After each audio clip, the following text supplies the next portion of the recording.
And I want to know, am I talking to anybody that loves God more than your beliefs? Woo! When you love your beliefs more than God, you will change God to fit your beliefs. But when you love your God more than your beliefs, when God exposes us to a deficiency in the way we've been believing or practicing our spirituality, you will let go of a belief to hold on to a God.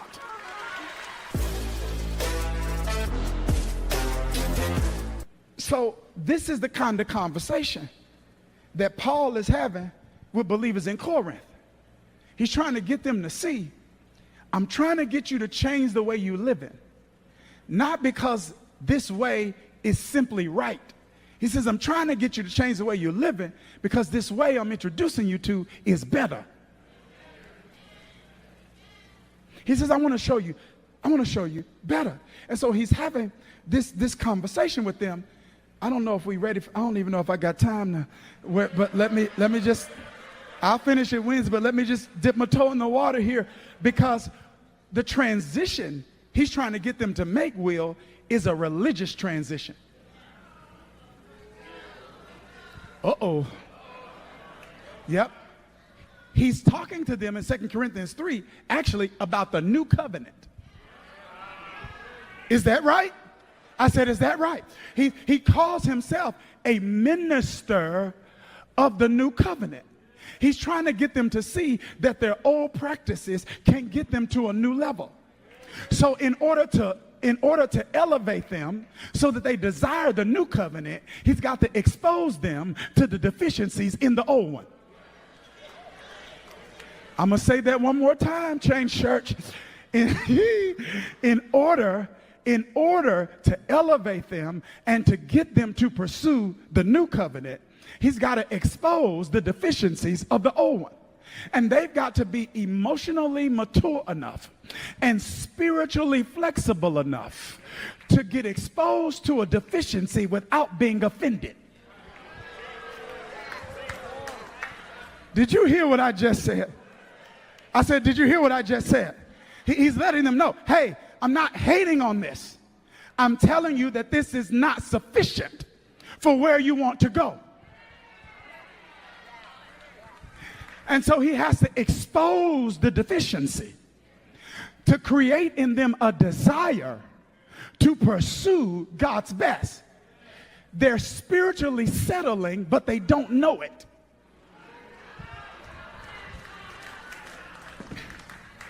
They don't even know, Tario, another level exists. So they don't have an appetite for it because they don't know it exists. So he has to expose to them the deficiencies of the level that they own and introduce them to the possibility that maybe there's more to this than what you're experiencing. And just because you aren't experiencing it doesn't mean it's not a reality. It's just not a reality for you. And I want to know, am I talking to anybody that loves God more than your beliefs? Woo! When you love your beliefs more than God, you will change God to fit your beliefs. But when you love your God more than your beliefs, when God exposes us to a deficiency in the way we've been believing or practicing our spirituality, you will let go of a belief to hold on to a God. And I promise you, God will not pry your hands off of one thing to put something else in your hands that is inferior to what he took away from you. He will be a debtor to no one. And so he will not take something from you and give you something less in exchange. So when he tries to pull some of these things from out of our heart, stop fighting the process and say, God, it's uncomfortable, but have your way. I'm a little confused, but have your way. I'm a little nervous, but have your way. I need some clarity, but have your way. Because I don't want to hold on to anything that's holding me back. Listen, when you get better spiritually, everything get better. Spiritual life is not the only important part of your life. It is the most important part of your life because it affects every other part that's important. But you don't get stronger spiritually accidentally. It takes intentionality. You need to get fed, and you got to learn how to understand, how to interpret, how to apply, and how to explain the Bible. The Bible's the blueprint to your best life. And I'm going to tell you, Sunday's not enough to give you the tools that you need to get better with the Bible. I want you to join me in my community called Bible U, where I help you take your understanding, your application, and your explanation of the Bible to another level. I want another level. I want to know, am I talking to anybody in this room that not only wants another level, but you refuse to not have it? I want to know, is there anybody that has made a decision that this level is no longer an option? If I'm talking to you, let me hear you give God praise for 10 seconds.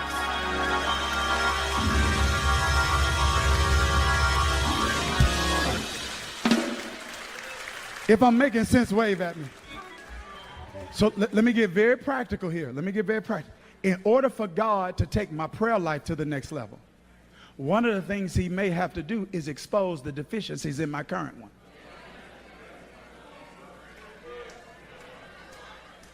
And so when he exposes the deficiencies in my current one, my reaction to that reveals whether or not I love my beliefs more than God, or God more than my beliefs. Are y'all here? Now, there are examples of this all throughout the Gospels, guys. All throughout the Gospels. Literally, there's an instance where Jesus' disciples are trying to perform an exorcism. They're trying to cast out a demon, right? So it is a child of a father they're trying to cast a demon out of. They're unable to do so. The father gets frustrated. So he finds Jesus. He brings his child to Jesus and says, I brought my son to your team, and your team could not cast him out. They couldn't fix him. Jesus, I don't even have time to bother this, asked the man, do you believe? He said, Lord, I believe, but help my unbelief. See, I love his honesty, because what you're about to see is he still got the miracle, even though there's some duality. Did you hear what I just said? And I think sometimes we give way more credit to our faith than we should. We should be giving that credit to God's grace. Because some stuff you got, you believed and you didn't believe. Y'all aren't talking to. The only reason you're surprised is you didn't quite believe. But my Bible says he will do exceedingly and abundantly above all you ask or think. My Bible says your eyes have not seen, your ears have not heard, your heart has not conceived what God has in store. I don't know who this is for. I'm getting ready to speak this over this house today. You are about to be surprised. I want somebody that wants it to throw your hands up and say, surprise. Surprise me. Surprise me this week. Surprise me this month. Surprise me before the year's out. There's some stuff I said in January that I didn't think was possible because we're in October. But take these last 3 months and surprise me. Blow my mind. Surprise.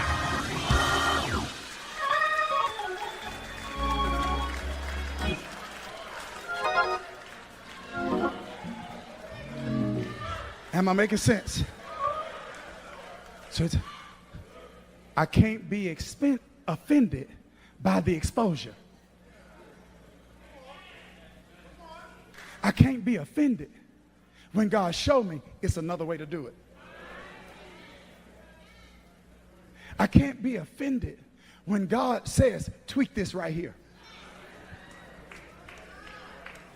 I can't be offended when God says, I've been letting you get away with that as long as I've been letting you get away with it.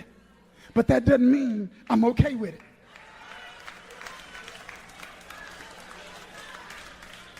I can't get offended when God says this is far as you can go doing it that way. Am I in the house today? I said, am I in the house?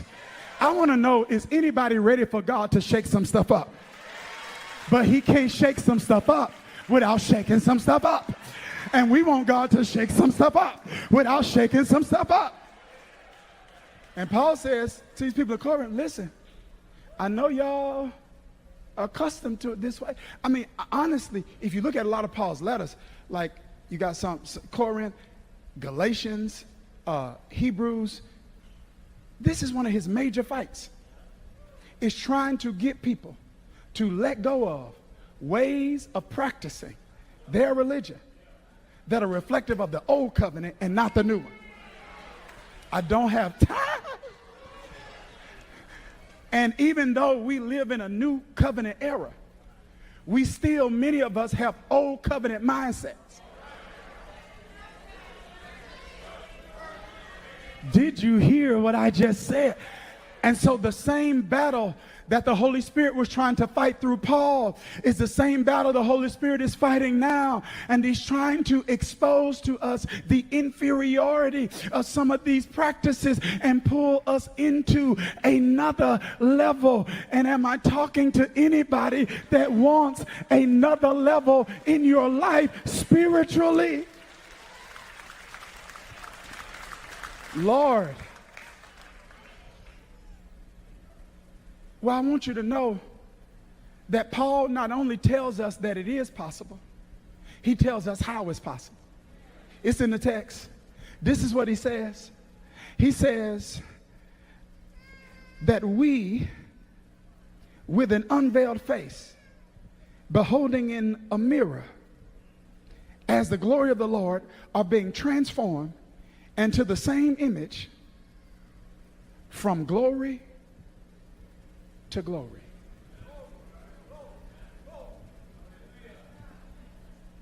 Did y'all hear me? He says you're being transformed into the image of the Lord. So it says, so you've been who is that? That's Jesus. All right. So I'm being transformed. That's formation into that. But this is how it's happening. I'm done, Tario. They tired. Here it is. Here it is. Here it is. From glory to glory. He said, I'm going to do it. But it's not going to be immediately.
You don't go from all the way here to all the way there.